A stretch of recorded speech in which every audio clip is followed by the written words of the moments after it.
I would go one more, yeah, like a one-to-one thing. These things go hand in hand. Yeah. And it's something that I have so much trouble with because you just talked about being productive, doing things, moving, exercising. That's great. Prayer and meditation Oh, sure. is something I'm terrible at.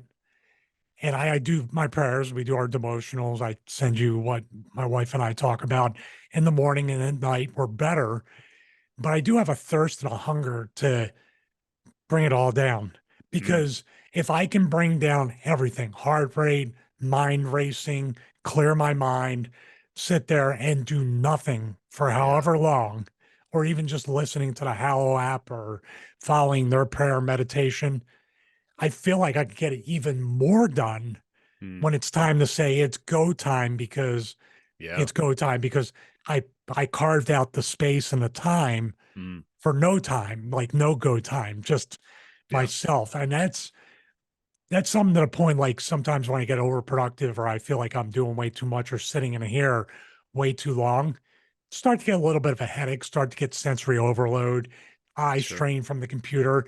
It would be just great to not fall asleep, but just close my eyes and see nothing but darkness. That's why I used to have a thing that simulated a sleep deprivation tank or not. No, I'm sorry. Oh, What's it called? Not the deprivation. Good Lord, sensory deprivation. I oh, think it is, cool. or whatever. The float tank. Yeah. It did lights and sounds, and it was amazing. And it broke, or else I would still use it. It was from Mind Body. It was called the Casina. It Uh, looked like an old iPod, which cool. they might have got the Sure. leftover stock.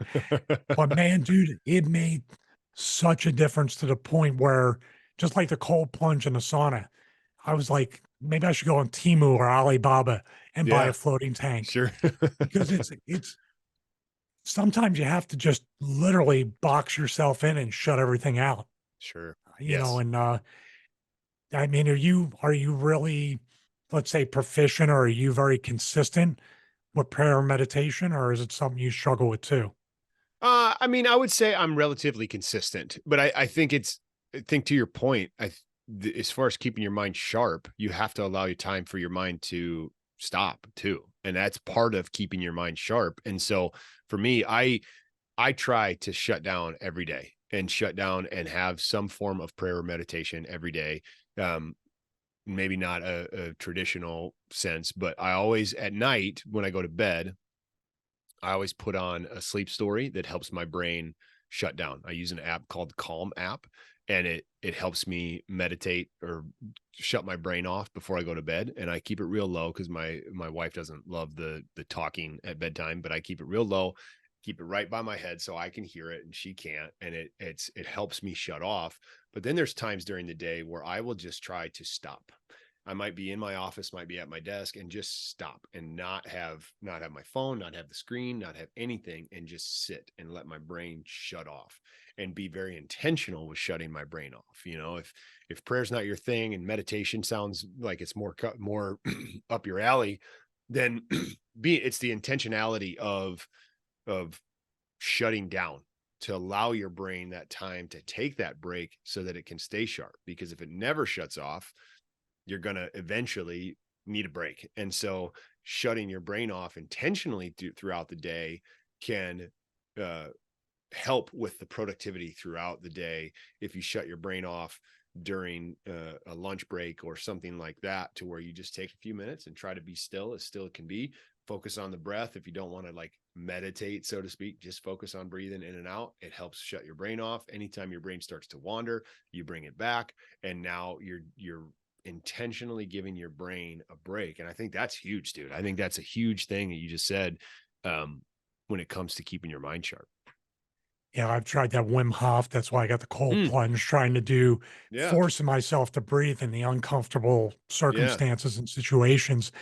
You know what here's where I started. What do you think about this? That's people love when I start that because they know it's something absolutely insane. Tell me what you think about this. I've talked to my wife, and I've always had kind of like a little bit of a, how should I say it? A motivation to do. I've always thought talk radio is cool. I thought radio is very kind of. I don't know what, but intimate in a way. The video is Yeah. great, but the audio is kind of like in a setting where you can shut all the lights off and Yeah. do whatever. I told her, I go, we need to pitch to a local radio station or somebody because obviously the music and the licenses and the copyrights are a mess. Sure. Delilah's Den, they do the love songs at night. Now she's retired from what Uh, I understand. It's like nobody's ever done it. It's a married couple host a radio uh, show like that. And I said, if we can do that at night, even on our own, if we figure out a way, what a good way to unwind to listen to like 80s love songs and there you go. kind of just together. But and it's better than watching TV. You're doing something productive and Yeah. it's relaxing. It really Sure. is. When I sit here and edit, that's what I'm listening to. Yeah. So That's that's my awesome. crazy idea for the week on episode 35. I think you should do it, but you'd have to stay up later than you normally do, though. No, we just tape it. We Okay. tape it and then it airs at 9. We'll tape it at 6. There you go. I would stay up late for that kind of thing because Sure. it's a cool thing to do when we're together. Yeah. But No, that's cool. and the other thing is if the cats lay on me, it's not like the cats lay on me or sit on my lap and I still have the phone in my hand. Yeah. I put that away. Let's use that as this thing is the recurring theme Yeah. for how to ruin any positive reinforcement or progress.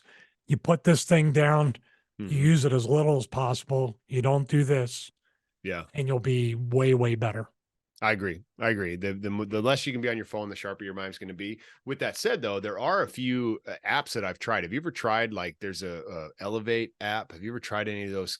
They're supposed to keep your I mind tried the sharp. Calm app. I tried the Calm app. I haven't Oh, tried anything. well, yeah. So the Elevate app is like little brain games, is what they like. Luminosity. Have you ever heard of that one? Oh, I have. Yeah, I've heard of it. I haven't used it. Yeah. Yeah, and so I tried it for a little bit, and it's just little brain games to keep your mind sharp. And so I kind of liked it, but I got bored with it. I didn't want to play games on my phone, and it's an intentional game to help with your mind because it asks you questions like it would give you a sentence and how can you make this sentence shorter and do it right, and then it would have word games and different things like that to just help keep your mind uh sharp, and I think those have some merit. I don't know enough, but I think that they're out there. So if you do have the addiction to your phone and you can't put your phone down, maybe channel that effort into one of those apps to where you can use it to keep your mind sharp.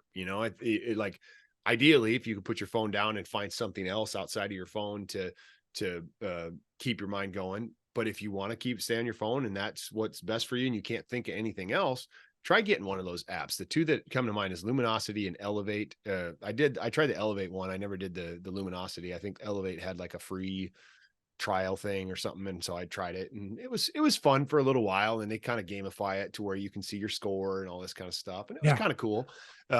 But like I think there's merit to it. I don't know the studies behind it or anything like that, but it's definitely something that could help you be productive on your phone and keep your mind sharp in the same at the same time. I had something like that way back Nintendo DS. All Mm. things had brain games. Oh, And when I was cool. on the road, I would play them and it was fun. It Yeah. was cool. But yeah, I mean, there's definitely got to be some kind of, we talked about it on a couple episodes ago or 3 about really trying to categorize your day or trying to figure out certain times to do it. You have a great Yeah. focus things, which we should try to share with the audience because I would selfishly steal your focus things from the phone. But it really does make a big difference to now that we're running essentially 3 brands together Sure. in a way, Sure. almost 4, to Sure. say, okay, from this hour to this hour, I do Mm. this. From Yeah. this hour to this hour, I produce because we can produce video wise, especially, I think, from recording, like here, recording and then editing, uploading, all that stuff. I got it down to about 45 minutes to an hour. Wow. That's not too bad. It's exhausting for the Sure. wrestling stuff, especially because you watch that stuff, you want to throw your head through a wall. But at the same time, once you get the workflows down, we could probably get everything done if we were producing every single day Mhm. within 3 to 4 hours. Sure. I think then you have all afternoon or whatever open to shut down and do whatever you want. Yeah. I don't As know. long as you keep your mind sharp, you can do that. Yeah, yeah. See, that's the theme of the show. There we go. I'm a bit manic too, not depressive, but manic. That you can see once I get very productive, Mhm. um, I go to I redline Mm. the momentum, Yeah, and then there's times I'm completely blocked and I don't feel like doing anything. sure. There's really never an in between.